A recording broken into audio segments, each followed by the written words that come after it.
Welcome to Case in Point, produced by the University of Pennsylvania Law School. I'm your host, Steve Barnes. In this episode, we'll be looking at the state of play in and the challenges neuroscience presents to the fields of law and criminal justice.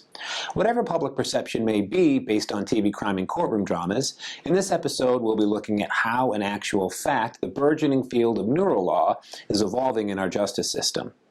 We're fortunate to have with us to examine this topic one of the country's leading experts in this field, Stephen Morse. Stephen Morse is a professor of law and a professor of psychology and law in psychiatry here at Penn, and he's also the associate director of Penn's Center for Neuroscience and Society. In addition to being an attorney, Professor Morse is also a board-certified forensic psychologist. Thank you so much, Professor Morse, for joining us. Thanks very much for having me, Steve. So let's get right into it. If you will, could you please describe for us what the actual state of play is, what the actual role neuroscience is playing in criminal justice today? For the most part, we don't know the answer to that question because no one has yet collected systematic data about what is happening at the trial level. We do have some decent preliminary data about appeals from criminal justice decisions that have involved neuroscience. So far, there haven't been that many cases. There is good data suggest that at capital punishment proceedings is becoming much more common, and these, of course, there are not that many of these, but it's becoming much more common to use neuroscience evidence in mitigation. It's interesting. So what kinds of neuroevidence are there? I mean, we see things in TV courtroom and crime dramas involving neuroscience and science, but what is actually used in trials today? Okay, what is basically being used are either structural scans, which look at the anatomy of the brain, or physiological scans, which look at the physiology of the brain, in an attempt to show that there is some abnormality, typically, that allegedly bears on whether a legal criterion is met, such as, is the defendant competent to stand trial? Did the defendant have the mental state required by the definition of the crime? Was the defendant legally sane or not? Now, what appears to be developing in these appellate decisions is that when trial courts reject the evidence, not because it's not good scientific evidence, but typically because the trial court believes it's not relevant to the legal question, by and large, these decisions are being upheld. So what the advocates for the use of neuroscience have as their task before them is to show how this new science, fueled by non-invasive scanning imagery, is really relevant to legal questions, because virtually none of the studies is based on answering a legal question. Now, in some cases, there's what I wouldn't call the new neuroscience. I just call it the old, well-characterized medical science, something like an EEG to show that somebody has epilepsy, which may bear on, for instance, whether when the person acted, they were seizing or not seizing. And there, these well-characterized medical conditions can be relevant. But that's not what typically is meant by the use of the new neuroscience and neurolaw. What people are typically talking about is the newer kinds of scanning techniques, such as functional magnetic resonance imaging, which uses a scan to determine where there is heightened neural activity in the brain that is associated with a particular task or a particular condition or something of the sort. And again, most of these studies based on that kind of scanning are not meant to answer legally relevant questions. All right. Could you give us a for instance in terms of a case that might use an MRI? What comes to mind is maybe someone who has or has acted in a violent way and uses that kind of reasoning, organic brain malfunctions or maladies as a defense. All right. Okay. The first thing to be said about that is that there will be people who have enormous, easily seen abnormalities that show no behavioral abnormalities. And from the law's point of view, the question is always acts and mental states. The criteria in law are never brain states. They're acts and mental states. So brain states are simply going to be relevant if they bear on the presence or absence of a mental state. Let's assume you have a criminal who acted in a particularly violent way and now comes to sentencing, and whether capital sentencing or non-capital sentencing. And suppose the money is found to do the scan, and what you see is damage to certain areas of the frontal cortex. which is thought to be that region of the brain most closely associated with exerting what's called executive control, the ability to guide your behavior, the ability to act for good reason, to control impulses, and the like. If you see abnormalities in those regions, it may be consistent with some kind of discontrol problem. But ultimately, that discontrol problem has to be evaluated behaviorally because the law's criteria are behavioral. As I'm fond of saying, if someone is behaving psychotically, but their brain looks fine, they're psychotic. If someone is behaving absolutely normally, but their brain looks broken, for legal purposes, they're normal, holding aside questions of malingering. So just to step back a bit, so what you're saying is that typically when neuroscience or neuroevidence is used, it's usually used in the appeals process, meaning the court has typically found them, I would assume, guilty, or if you could just walk us through that. No. The way it's always going to come up is at the trial level or at the sentencing level, someone is going to seek to introduce neuroscience evidence. Typically, it's going to be in a civil suit, it'll be the plaintiff, and in a criminal suit, it's going to be the defendant. Now, this is an expensive technology, and prisons don't have scanners. So, to get the defendant to a scanner and get the court order to pay for it, and it's expensive. This is not going to happen all that often, at least not yet. As scanning technology gets to be more efficient and cheaper, then we might see more of it. But for now, not. But typically, you're going to have either a plaintiff in a civil suit or a defendant in a criminal suit try to introduce evidence of neuroscience that bears on the legal question in front of them. The judge has then got to make a decision. Am I going to admit the evidence because I think it's scientifically valid and legally relevant, or am I not going to admit the evidence? And often there might be a preliminary hearing on precisely that question. Okay, let's assume the judge decides to exclude it. And now the party who sought to introduce it loses. They now have a ground for appeal. The judge made a mistake in excluding this evidence, and so it goes to an appeal court, and the appeal court has to decide, using the rules of scientific and clinical evidence, which is a specific set of rules in the criminal justice and legal system generally, whether the judge made the appropriate decision or not. Now, typically, there's a lot of deference to trial court decisions on these issues, so you're not going to get those kinds of decisions overturned very frequently. Examining how our justice system has evolved, incorporating mental health into it. You've coined the term desert disease jurisprudence. What does that mean? Okay, first let me say that the new neuroscience and new neurolaw is much broader than mental health, but the same sorts of considerations apply across the board in what I call desert disease jurisprudence. What I'm looking for is how the state justifies incarcerating somebody. And what I've argued is we have two general justifications for incarcerating somebody in our system. The first is you've committed a crime, you're a responsible agent, and you deserve to be punished. Okay, so that's desert jurisprudence. Then we sometimes incarcerate people who may be a danger to others, not because they've committed a crime and deserve it, but because we think they are dangerous and they are not responsible agents. Typically, the reason they're not responsible is because they have some sort of mental abnormality. So, for instance, involuntary civil commitment is a form of disease jurisprudence. Now, the problem is it leaves a gap in social safety in the following way. Suppose you have somebody who's done their time for the crime, and you now have to release them from prison because they've done their time, and they haven't yet committed a new crime, but you really think they are very, very dangerous. What can we do to control them? And the answer is nothing constitutionally. So as a way of dealing with what I call the gap between desert and disease jurisprudence, what do you do with responsible, dangerous agents who haven't yet done a new crime for which we could clutch them? What do you do? Well, you can either expand the desert jurisprudence, for example, by 3 strikes and you're out types of laws, or You could expand the disease jurisprudence by finding in large groups of people we are willing to say are not responsible for themselves.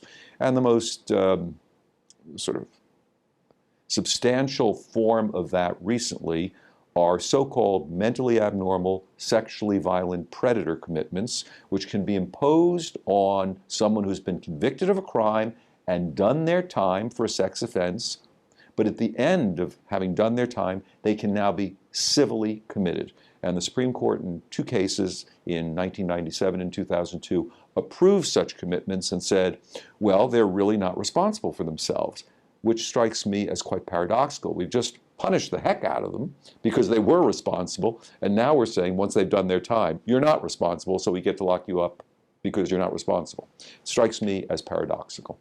So that raises a whole host of questions, but let's step back a little bit and say, so you address this in part, but so what does it mean, according to the letter of the law, to be criminally responsible versus incompetent or unfit at the trial level?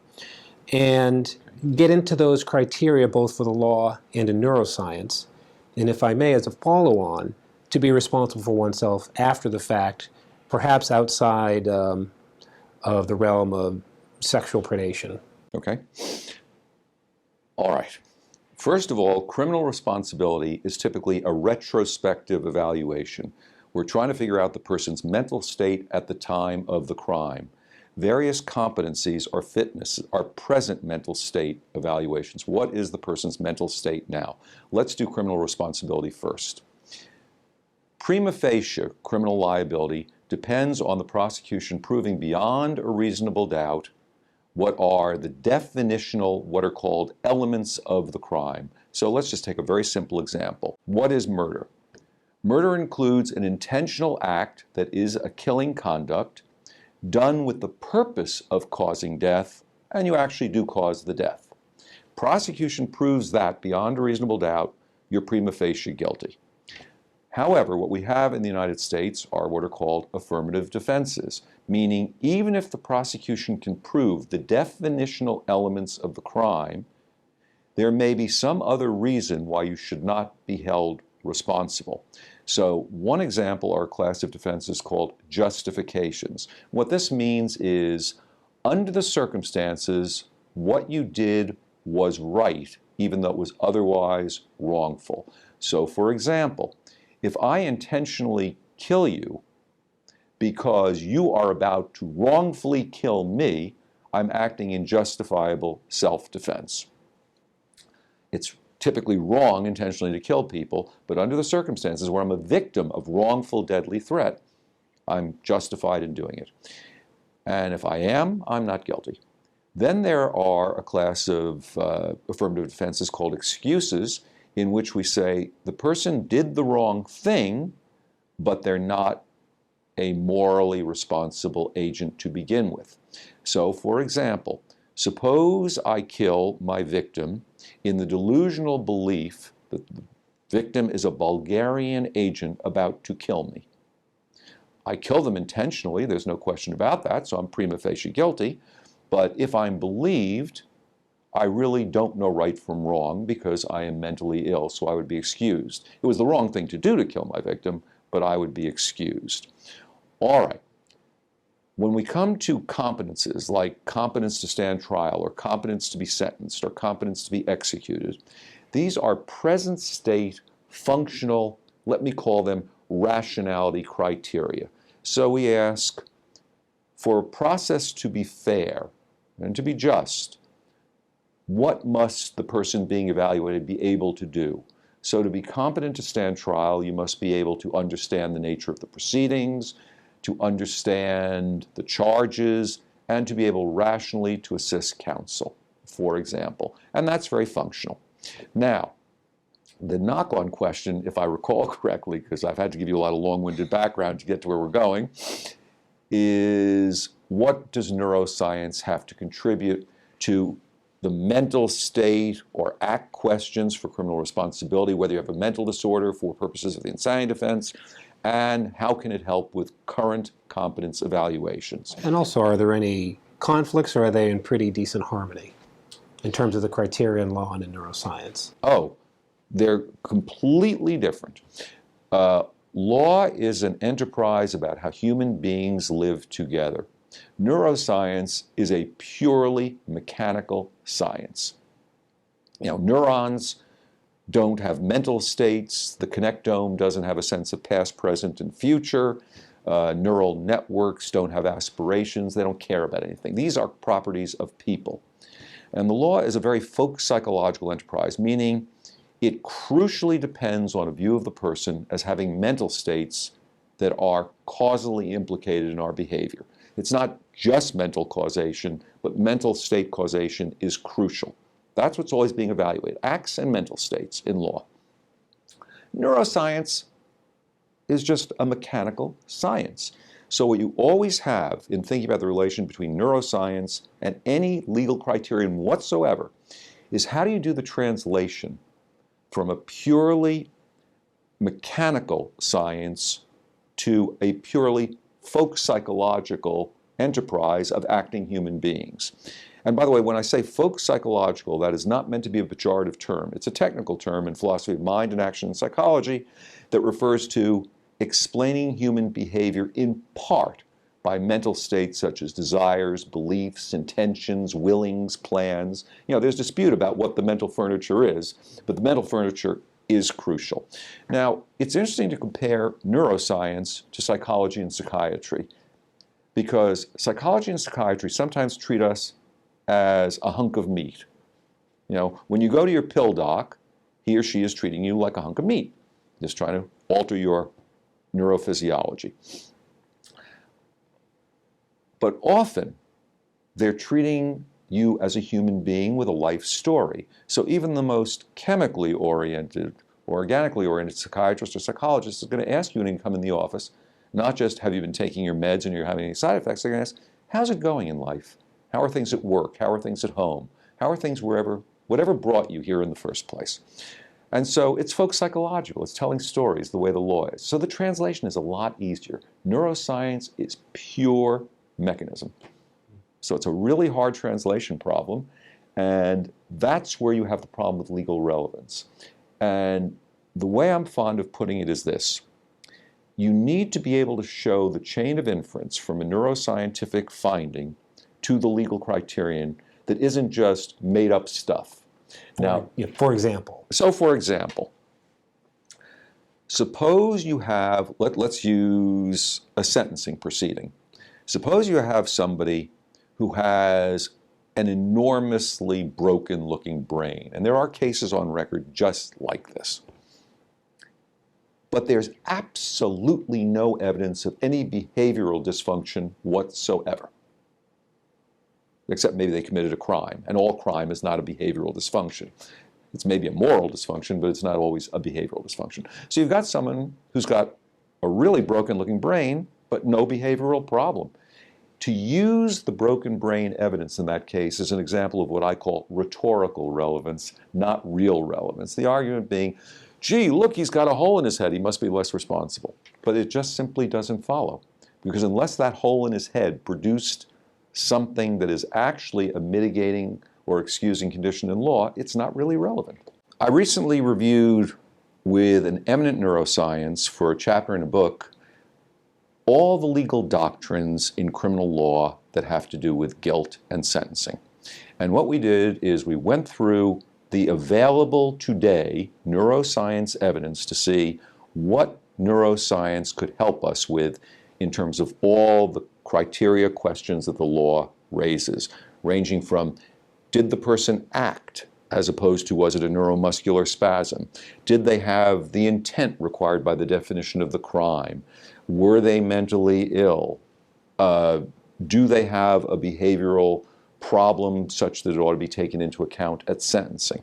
And we went through every single doctrine, and what we concluded is that at present, and I want to stress at present, there's almost no new neuroscience, again, independent of well-characterized medical conditions that could bear on these questions. There is almost no new neuroscience evidence that can answer these questions. So, for instance, except for certain well-characterized medical conditions that may show us that a person's bodily movements were not actions at all. I gave the example of seizures before. We really can't tell you whether a person acted or not. Especially, we can't do it with the retrospective evaluation because most criminals are not wearing a scanner when they, portable scanner when they commit crimes. And, in the months that will go on before they get scanned, the brain could have changed in ways that might not allow us to make an inference to what their brain looked like 4 months earlier, for example. Mental states are crucial to the criminal law. Did you do what you did with the purpose of causing the harm? Did you know you'd cause the harm? Were you consciously aware of the risk you were causing the harm? Were you not aware of it, but you should have been aware of it? Those are sort of simple, common sense distinctions the criminal law makes, and they can be crucial. If you do something on purpose, we typically think it's more indifferent to the rights and interests of other people than if you're not aware of a risk you've created, but you should have been. Neither is good, but doing it on purpose is worse because it really shows extreme indifference to the interests and rights of other people. Well, lots of criminal law guilt questions involve distinguishing those mental states. And how do we do it now? We do it by inference from the actions of the person, common sense inferences from those actions, words they may have spoken. Wouldn't it be nice if we had a really good objective biological marker? And the answer is we don't, and it's not on the horizon. We can't even use scanning technology these days to diagnose even severe mental disorder. It's simply not diagnostically sensitive enough yet, which was admitted by the American Psychiatric Association in its recent publication of the newest DSM-5, Diagnostic and Statistical Manual of Mental Disorders. We'd love to have some objective markers, but we don't. When it comes to did the defendant, let's say for purposes of the insanity defense, know right from wrong, we don't have a clue how to look at that question with neuroscience. Now, and the same thing goes for competence evaluations. You're much better off just doing a straightforward behavioral functional evaluation. All right, now, much of what I've been saying sounds quite critical of the neuroscience, but it should not be misunderstood that way. Much of the science is good science. My problem is the inferences from the science to the law, which are often overclaimed these days. There's a separate point as well. Most of the enthusiasm for neurolaw has been spurned by a technology I talked about before, functional magnetic resonance imaging, which looks at brain activity without being invasive. MRIs. MRIs, except this is looking at, it's looking at blood flow in certain ways to get a proxy for neural activity in particular regions of the brain. fMRI was only discovered, the technique was only discovered in the early 1990s. Did not realize that. Yeah. Now, MRI has been around for a long time, structural MRI, the sort of thing you go to find out if, how your back looks or something of the sort. Right. But to look at, we've had scanning techniques for brain physiology for quite some time, but they all involved invasive kinds of techniques. fMRI is completely non-invasive. All right, to start to do studies on normal populations, you have to have a scanner. Scanners are so expensive that they only became routinely available for research universities outside the clinical arena starting in around 2000. Now, the kind of neuroscience that's most relevant to law, because law is about behaving human beings, are what are known as cognitive, affective, and social neuroscience. These studies have been around, let's call it now 14 years, 15 years. They typically have small numbers of subjects because they are very, very expensive to do. And what you're working on is one of the hardest problems, and many people think is the hardest problem in all science. How does this 2.5-pound hunk of white and gray organic jelly produce consciousness, intentionality, the kinds of creatures we think we are? How the brain enables the mind and action is, and I say this without fear of contradiction from any neuroscientist, completely unknown at present. We know the brain does enable the mind in action. If your brain is dead, you're dead, and you're not doing much of interest at all. It's a really hard problem. We've been working on it for 14 years, using what's still, despite the astonishing advances, a relatively crude technology. It's no surprise we haven't made huge advances yet. Now, I expect there will be further huge advances in the future, but just not yet. These are really hard problems. So at present, what are the typical cases where Neurolaw comes into play in a case? Are they primarily violent crimes, or are they cases where someone is running a Ponzi scheme and uses a defense like, I'm a sociopath? So what are the kinds of cases where Neurolaw comes into play? Again, we don't have the data. What we do know is that except in the case of capital punishment proceedings, where the defense will typically have much greater resources than they would at trial, it's mostly people who have the resources or have the backing of some sort of organization that will actually pay for the scan and gin this all up. In the civil justice system, it's used obviously to show medical injuries and the like in tort claims. By the way, one of the things that I think is optimistic about Neurolaw is pain and suffering is a crucial aspect of tort damages. As we all know, when you go to the doctor and you say, I'm in pain, the doctor says, how much? On a scale of 0 to 10, 10 the most, 0 the least. How much is it? That's very subjective. And for tort, by tort you mean criminal, civil wrong, wrongs. liability, injury, that kind of thing. Yeah, civil injuries. And wouldn't it be nice if we could have an objective measure of how much pain a person was really in? And there are now laboratories working on this problem both in the United States and Europe, and I think they are making real progress. Is it ready for prime time yet? No, but they are making progress. In the criminal justice system, again, except for capital punishment proceedings, you don't see it very much. My guess is you see it more in serious felony cases, obviously, because more is at stake. Well, why are people going to gin up this expensive technology for some not such a serious criminal offense? But again, we don't know what's going on at the trial level, which is what we really like to know, because as we all know, in the federal criminal justice system, 98% of defendants plead guilty. In the state criminal justice system, it's probably about 93, 94% of cases plead guilty. There aren't that many appeals, so we don't know what things look like at the trial level. Are any kind of data collection efforts statewide, nationally underway at the moment? Yes, a couple of scholars have started to try to collect these data. They've also been collected on behavioral genetics. How often does behavioral genetics come in? And by the way, behavioral genetics is in precisely the same state, as far as I'm concerned, as neuroscience. When people cracked the genome in the early aughts, everyone said it's going to transform the law. It didn't, not at all.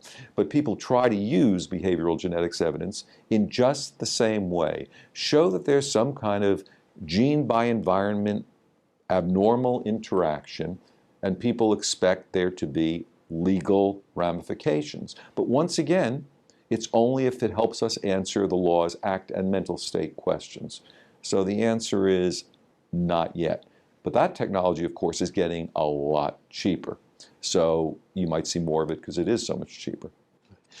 Getting back to a point you mentioned before about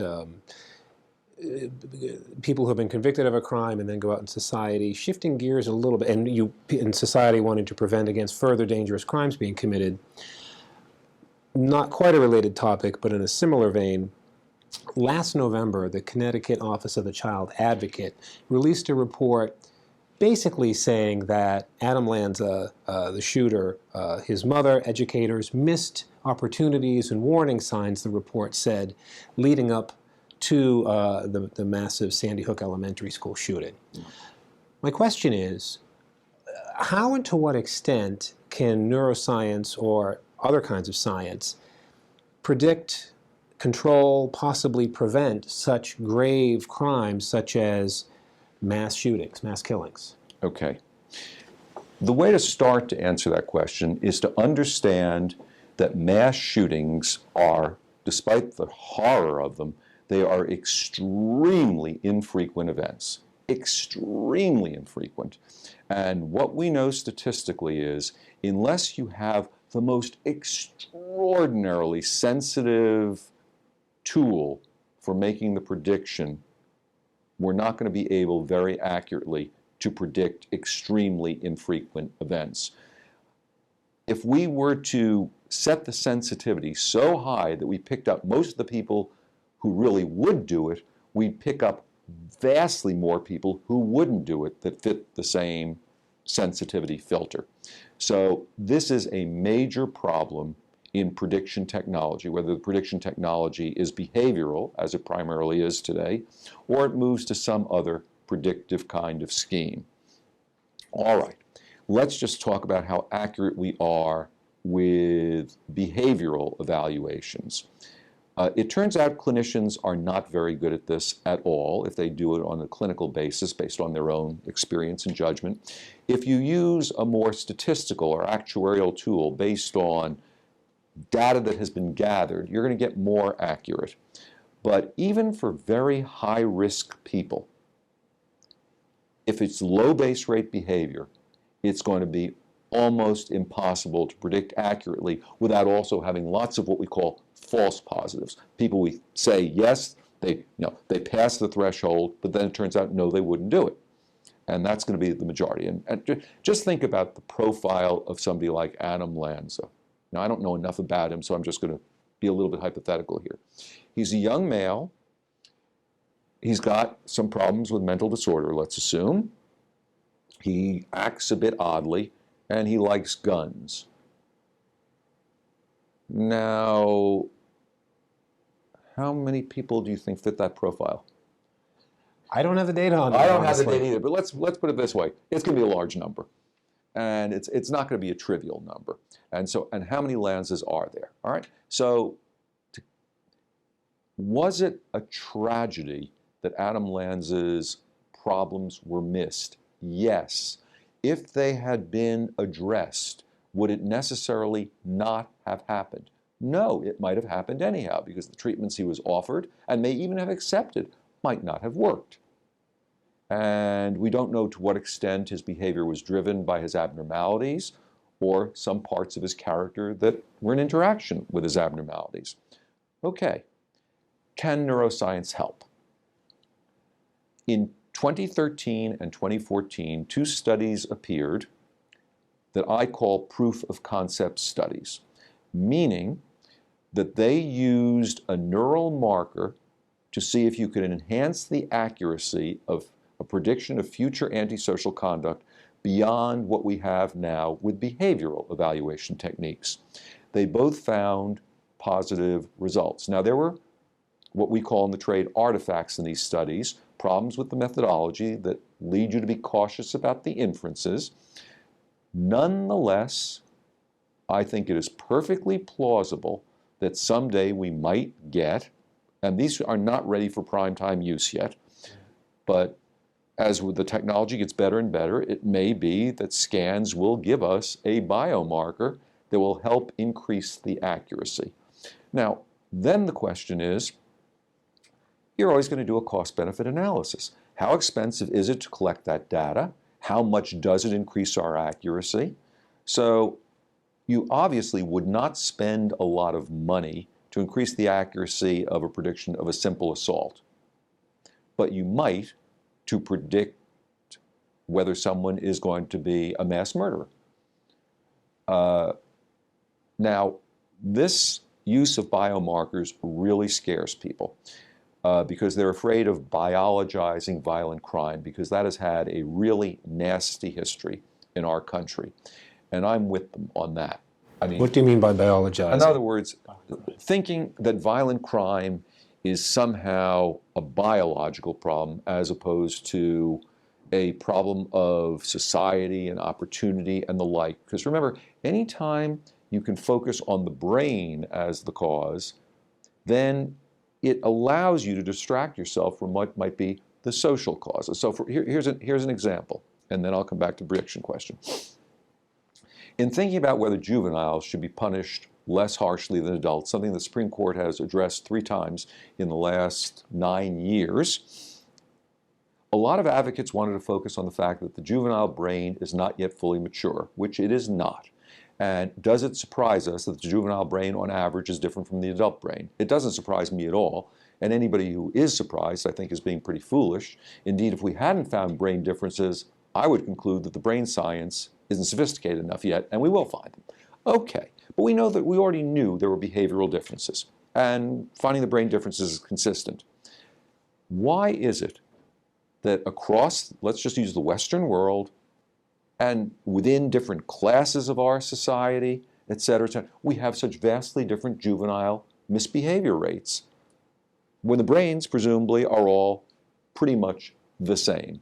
And even if you look at kids from the middle class, let's say, where they haven't had a culture of deprivation or something of the sort, Swedish and Finnish adolescent crime rates don't look the same as American adolescent crime rates. And if we focus just on the brain, what we're not focusing on is the social determinants and the psychological determinants of criminal justice. Okay, let's go back to the prediction question. We have already decided in our criminal justice system that we are going to make predictions. We know we're not very good at it, but we've already decided we're going to do it. We have to do it to run the railroad successfully. We do it for deciding whether someone should be diverted from criminal justice. Should someone be put on probation as opposed to sent to prison? Should someone be paroled? Remember I talked previously about mentally abnormal, sexually violent predator commitments? Is this person going to be a danger in the future? Because even if they're not responsible, if they're not going to be a danger, why lock them up? So we're using predictions all the time. We think it's justifiable to do that. If we think it's justifiable to do that, what's the argument for not doing it better? What's the argument for doing it worse? Unless you think it's going to lead to bias, prejudice, subordination, stereotyping of certain groups and the like, which is, given our history, a real possibility and something we need to be profoundly careful about. Well, so you're both a lawyer as well as a forensic psychologist, right, and an expert in where the law and neuroscience intersect. Mm-hmm. What are the other implications? Someone who says, for example, is worried about constitutional rights or personal civil liberties about, on the one hand, trying to make sure someone who may be prone biologically, psychologically, sociologically, whatever, to violent crimes, up to including murder or mass murder, Mm-hmm. and at the same time spreading the net too wide and drawing people into the criminal justice system who otherwise should not be involved. Well, unless they've committed a crime, you can't sweep them into the criminal justice system. You're going to need some form of preventive detention. Now, one of my good colleagues here at Penn, Paul Robinson, has suggested that we ought to just, in a sense, bite the bullet and admit we're doing pure preventive detention. In other words, what he wants to do is get rid of desert disease jurisprudence and just move to a pure dangerousness evaluation, let's say at the end of a prison term, which is, by the way, something the Norwegians do. They have a form of pure preventive detention. And so Anders Breivik, the young nationalist Norwegian who killed 70 some odd people, is going to serve at max a 21-year term for murder. Under Norwegian law. Under Norwegian law, yes. But then they are entitled to keep him locked up just because he is dangerous. Now, there's something to be said for it. It's not, assuming we were good enough that we weren't sweeping too many people into preventive detention, but there's something to be said for desert disease jurisprudence, which is this. What it does is, if it isn't abused, it maximizes autonomy and liberty. As long as people are responsible agents, we leave them alone unless they commit a crime. Now that produces risks. That was the gap I talked about earlier. That produces risks. And the question is, it's a moral and political and ultimately legal question. How much risk are we willing to bear to preserve a sphere of liberty and autonomy for citizens that might produce some degree of danger we'd rather live without? So how do you encourage those kinds of debates on two very technical topics? It's hard to be a lawyer, and it's hard to be a neuroscientist, and to have a good grasp of both is absolutely remarkable. Yeah. So how do you encourage debates around these topics in the public sphere? Well, there's been actually a lot of this going on. Now, one thing, and let me do some special pleading, I'm part of a group that is sponsored by the MacArthur Foundation called the Research Network on Law and Neuroscience. It had a prior incarnation that was called the Law and Neuroscience Project. The idea was to bring together neuroscientists, lawyers, and philosophers with a view towards figuring out how to conceptualize the field and how to do some research on legally relevant topics that might actually be useful to the law. And I can talk a little bit about the research we did. But these kinds of discussions of the sort I was just talking about have started to make it into the media. You know, The Economist magazine, in an editorial in 2002, said, genetics could gut the concept of human nature, could do all these terrible things, but neuroscience could do it first. Alan Alda, as you may know, did a TV special on PBS called The Brains on Trial that had an associated website that actually did discuss these kinds of questions in a very intelligent way with people from one of three camps, I would say, in this area. People who think neuroscience is ready for prime time now, people who think it will never be ready for prime time, and I'm in the intermediate camp. I'm someone who says, in principle, I think it will have relevance, not as much as the proponents think, but it will have relevance, but not yet, or not much yet. So you consider yourself in the intermediate camp. So what kinds of things or developments in neuroscience do you see as promising? All right, I already talked about getting objective indicators of pain. I also think these proof of concept prediction technologies are very, very important and could be really, really helpful in increasing accuracy of the sorts of judgments we already make. Another is what I call memory recognition, and some extraordinarily interesting work is being done on that now with some just amazingly clever research methodology that is using a particular technique called pattern analysis that looks at the whole brain, not just a particular region of the brain. It's looking at the activation of the whole brain, and essentially it's trying to determine if we can use neural data to identify when a person is having an accurate memory or not an accurate memory of what they've actually gone through. Now, as you know, the law is always looking at storytelling. I mean, one way to look at the legal process is storytelling. Here's what I said would happen. No, here's what I said would happen. We have a dispute. And often it depends on memory. And we know that memory can be notoriously fallible, and that memory is not like a photo album where every time you open it, you see the same thing. Every time you open a memory, it changes a little bit. Well, wouldn't it be nice if we had some objective biological indicator of whether when you say, yes, I remember that, you're remembering accurately or not? A witness, for example. A witness, exactly. And some really, really interesting and very promising research is being done about that. So those are some, I think, really good examples. And as a kind of counterpoint, in your research, you've written about the radical challenges neuroscience presents to personal responsibility. What do you mean by that, and where do you think we're headed on that front? Okay. Neuroscience is thought by some people to present the challenge of determinism. If determinism is true, how can any of us be responsible? Neuroscience cannot prove the truth of determinism. No science can prove the truth of determinism. It's a working hypothesis of scientists. Right? And neuroscience is just the newest science on the block. There's nothing new. Now, this is a debate. Is personal responsibility possible in a world that is a causal universe or a deterministic universe? And this has been going on in one form or another for millennia. There is no resolution to that metaphysical debate in sight. Neuroscience certainly doesn't answer it. And interestingly enough, among the people who do this for a living, the philosophers of responsibility, the dominant view is even if determinism is true, we can be responsible. Now, they don't have slam dunk arguments, but neither does the other side. All right. Now, what do we know about our law? Our law treats some people, most people, as responsible, some people as not.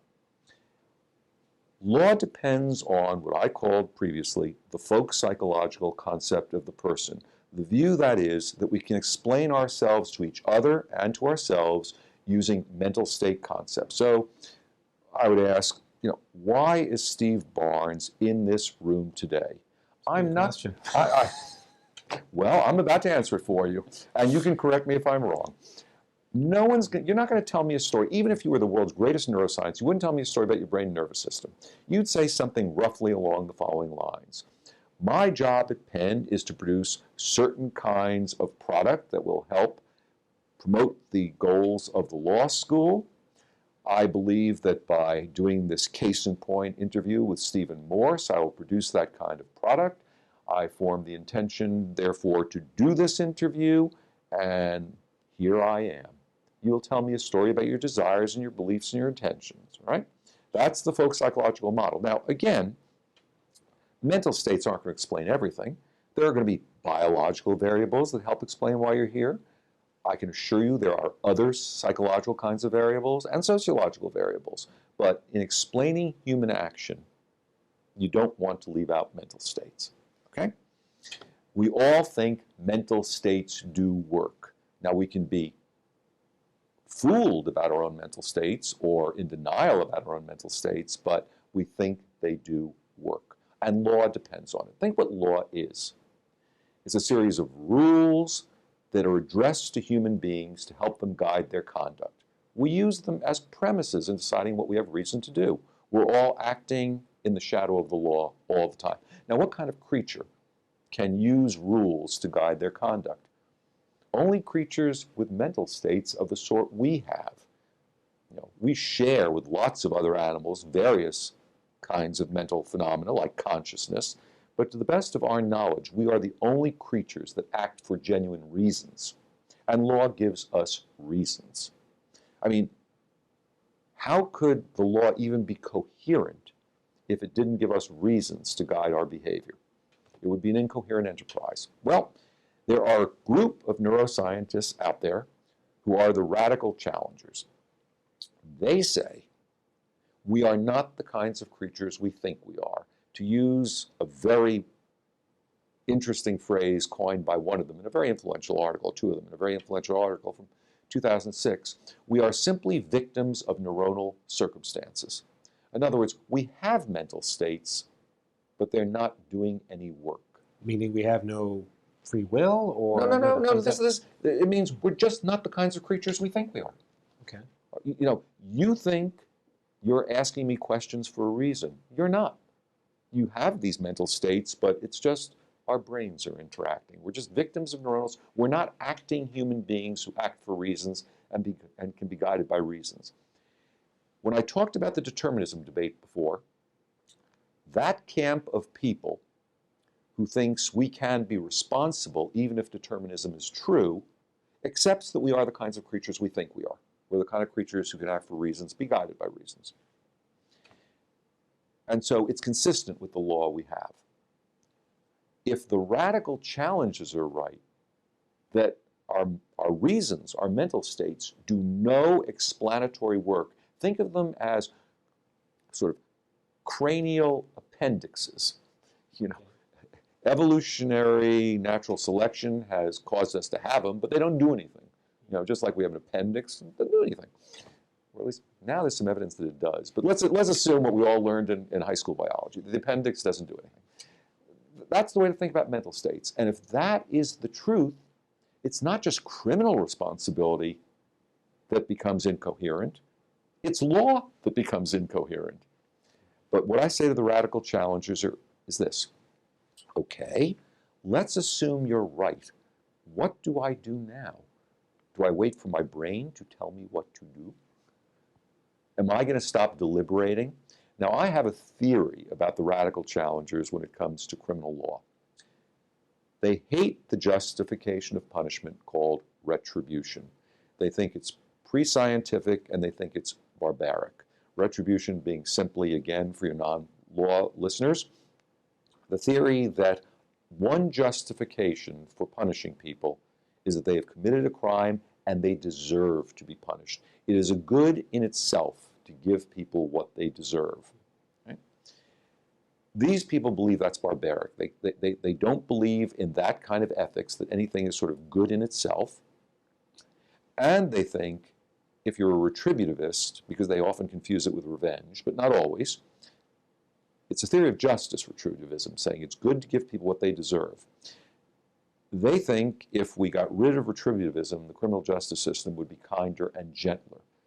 But, you know, you can be a tender retributivist. I'm a tender retributivist. You know, I believe we should give people what they deserve, but I think we give people much too harsh punishments for too many things. I also am not a pure retributivist. I think we need to take consequences into account as well. But the interesting thing is, if you look at the most draconian criminal justice changes over the last 30 or 40 years, they haven't been driven by retributivism. They've been driven by concern with public safety, consequential concerns, not with doing justice to individuals based on their desert. So I fear a criminal justice system that is unmoored from notions of retribution. But here's the actually most interesting thing about these radicals. If they're right and reasons do no work, I have no reason to do anything. And neither do they. Right. So is the argument there, representing them as best as you can, seeing how you take a different view, do they view mental activity and related behavior simply as random? Are we automatons in that view? No, it's not random. It's completely determined, but your mental states play no part in that process. It's just because they don't do anything. It's just brain states that are doing everything. Now, there are two issues. One is there a scientific basis for this claim? At present, I think it's utterly scientifically preposterous. It's totally on the come, as it were, and I see nothing in the developing neuroscience that would suggest that our mental states do no work. In fact, what I often say to my neuroscientist friends who work at this level of explanation, cognitive, social, and affective, is your job is not to explain away mental states, your job is to explain them. The second thing is, suppose somehow I got convinced by their arguments and evidence that they were right. Now, what would it mean for me to be convinced?